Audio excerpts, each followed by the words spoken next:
संपत्तियां उइके गुरुवार को बालाघाट पहुंची, जहां उन्होंने भाजपा कार्यालय में केंद्र सरकार द्वारा घोषित बजट पर विस्तार से चर्चा करने के लिए पत्रकार वार्ता का आयोजन किया। वार्ता के दौरान लोक स्वास्थ्य यांत्रिकी मंत्री ने विभागीय कार्यों में गड़बड़ियों की शिकायत के मामले में कहा कि योजना से संबंधित कोई भी किसी भी प्रकार की गफलत में बिल्कुल भी ना रहे, क्योंकि गड़बड़ी करने वालों को छोड़ा नहीं जाएगा, उनके विरुद्ध कड़ी से कड़ी कार्रवाई की जाएगी। वार्ता के दौरान लोक स्वास्थ्य यांत्रिकी मंत्री संपत्तियां उइके ने बताया कि जल मिशन योजना के तहत विधानसभा में लगाए जाने वाले प्रश्नों का सही उत्तर दिया जा रहा है और सभी विधायकों से इस योजना को बेहतर बनाने के लिए सुझाव भी लिए गए हैं और सुधार कार्य भी किया जा रहा है। उन्होंने कहा कि कांग्रेस के विधायकों ने हमें सुझाव दिया कि उन्हें जिला लेवल पर पूछा नहीं जाता, उनके सुझाव पर हमने भी कार्य किया और जल एवं स्वच्छता समिति में विधायकों सहित अन्य जनप्रतिनिधियों को भी रखा है। आपको मैं बता दूं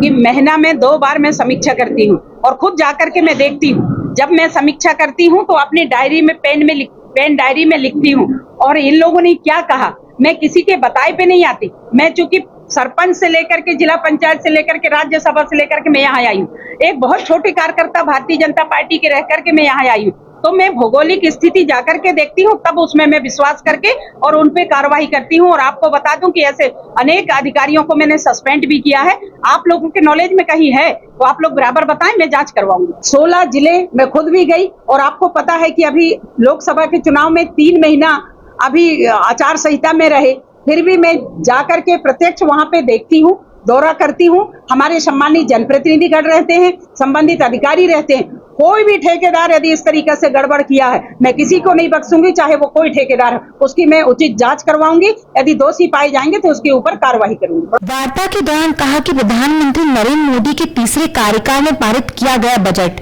सबका साथ, सबका विकास व सबका प्रयास वाला बजट है। यह बजट गरीब, किसान, विद्यार्थी, स्वास्थ्य सुविधाओं को ध्यान में रखकर बनाया गया। उन्होंने कहा कि एक समय था जब विदेश जाकर शिक्षा प्राप्त करना सिर्फ बड़े बड़े लोगों के बस की बात थी, लेकिन भाजपा की सरकार आने के बाद से ये मुमकिन गरीब किसान के लिए भी हो गया और अब उनके बच्चे भी विदेश में जाकर शिक्षा प्राप्त कर रहे हैं। तरीका से जब तीसरी बार देश के यशस्वी प्रधानमंत्री जी ने जब उस कुर्सी में बैठे प्रधानमंत्री के रूप में, तो माननीय यशस्वी प्रधानमंत्री जी के नेतृत्व में 7वीं बार आदरणीय हमारी बहन सीतारमण जी ने जो बजट रखी, उसमें सबका साथ, सबका विकास, सबका प्रयास को लेकर के, चाहे वो हमारे किसान बंधुओं के लिए हो, चाहे युवा भाई बहनें शिक्षा के लिए हो, चाहे इंफ्रास्ट्रक्चर के लिए हो, चाहे हमारी बहनों के लिए हो, हर क्षेत्र में किसी को किसी जगह पे नहीं छोड़ा, सबका साथ लेकर के बजट को रखा। और जिसमें विशेष बात है कि पूरे मध्य प्रदेश के लिए जिस तरीके से देश के यशस्वी प्रधानमंत्री जी ने 98,000 करोड़ रुपया हमारे मध्य प्रदेश को दिया है, मैं पूरे मध्य प्रदेश के एक एक भाई बहनों की ओर से देश के यशस्वी प्रधानमंत्री जी को बहुत बहुत आभार व्यक्त करती हूँ। आयोजित की गई वार्ता के दौरान कटंगी विधायक गौरव पारधी, लांजी विधायक राजकुमार कर्राही, भाजपा जिला अध्यक्ष रामकिशोर कावरे, पूर्व कैबिनेट मंत्री गौरी शंकर बिसेन, पूर्व विधायक प्रदीप जायसवाल, पूर्व जिला अध्यक्ष रमेश रंगलानी, सत्यनारायण अग्रवाल, वरिष्ठ नेत्री लता एलकर सहित अन्य मौजूद रहे।